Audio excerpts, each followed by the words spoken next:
O ayan nga na, atin lang lutuin yung ating ginawang alamangan na. Tara. Kaya nga na, tayo ay nag-isa na dito sa ating mantika ng bawang na may atsuete na. O, tapos igisa na natin ito ating sibuyas din na. Natin yung haluin ng buti ng mag-isa. Pwede pag-isa niya yung ilagyan na natin yung ating kamatis na.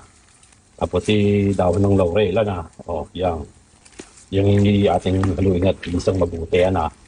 O, ayan na ang ating ginawang alamangan na ating luluto ngayon.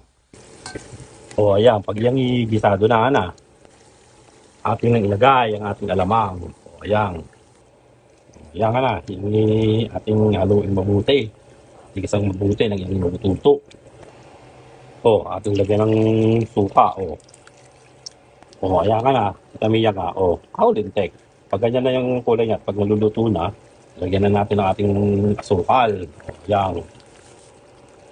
Ating haluin nga na.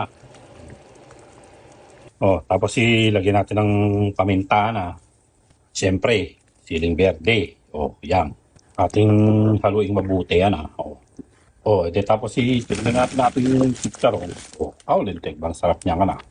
Haluin niya ka na. Ayan. Luto na ang ating adobong bagoong with chicharon. Ready nang i-deliver sa New York at saka shipping sa iba-ibang panig ng Amerikana.